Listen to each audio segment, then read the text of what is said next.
everyone, welcome back to Trees and Turtles. My name is Imogen. In today's video I am sharing 5 mindset shifts that I've made in therapy. If you're not already subscribed, make sure to do that, give this video a thumbs up, follow me on Instagram, and yes, let's get going. So, if you've watched any of my other mental health videos, you will know that I'm a big advocate of therapy, and I've been in therapy multiple times over many years because I have a lot of trauma.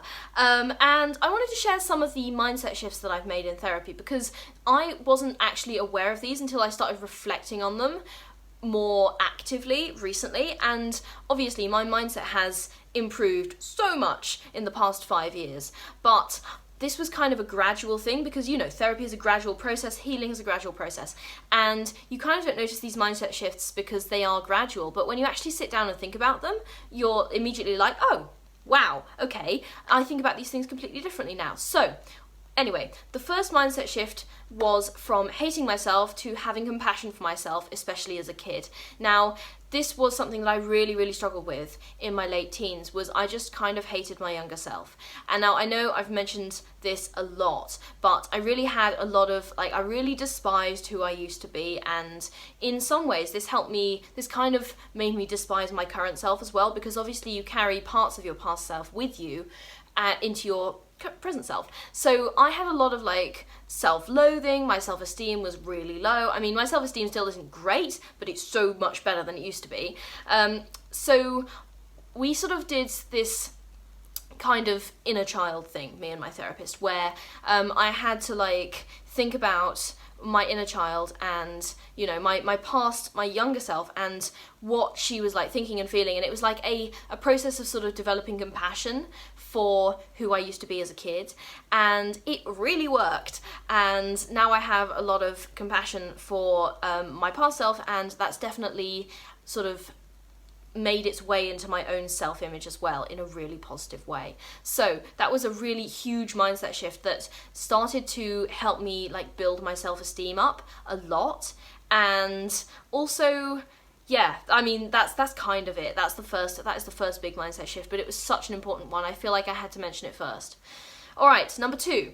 I went from seeing emotions as morally good or bad to seeing them as morally neutral. Now, I used to think that negative emotions like anger, sadness, you know, all of those things, they somehow made me a bad person if I felt them. If I felt angry, that meant that I was a bad person. If I felt sad, that meant I was inadequate or something.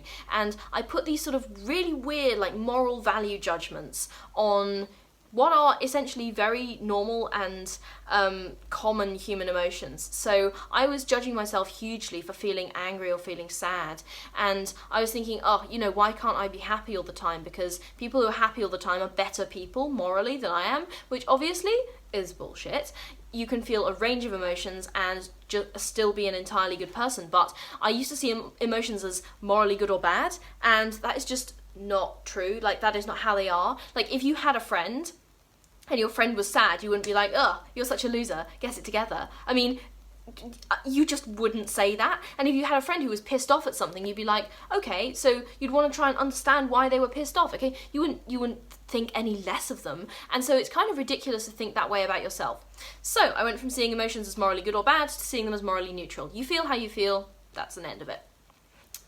Alright, the third mindset shift I made is from people-pleasing to learning to stand up for myself. Now, this is kind of more a behavioural shift, but it did also have to happen in, my mindset first. So I used to be a huge people pleaser, and this is for many reasons which I don't have the time to go into, but I am obviously still a little bit of a people pleaser, but I've got a lot better at standing up for myself and saying, you know what, this is not okay, this is what these are my boundaries, and, you know, it's okay if you don't want to be around, you know, that's okay. And I learned to not sort of always just give in when I just learned to stand up for myself. That's kind of it.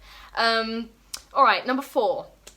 Seeing myself as fixed was my previous mindset, and then I moved towards learning that I can improve and recover. So I had a horrible sort of perception of myself as someone who was just broken, And this was absolutely not true, okay? Now, I know that it can often feel like that, especially when you're trying to recover from some kind of trauma, but it is absolutely not true, okay? And although it may feel like an interminable process to actually feel better, it does eventually happen. And I've talked about this in other videos, especially if you're interested in getting over things. I've made a video on how to get over anything, so check that out.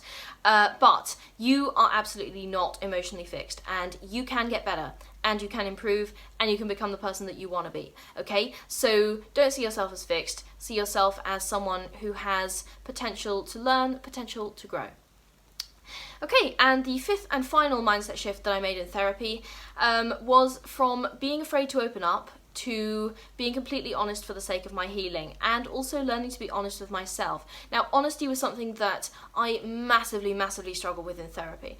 I remember you know, in my early sessions, I was just like completely closed off. I'd like lie to my therapist over stupid small things because I felt embarrassed. And as soon as I learned that I wasn't making progress until I opened up, because, you know, she's not able to read my mind. Like, how is she going to be able to help me unless I actually tell her what's wrong, right? So as soon as I learned to be completely honest, and I actually started seeing amazing progress. I remember the first session I really opened up, and I just went home feeling like, wow, I made so much progress, and I did.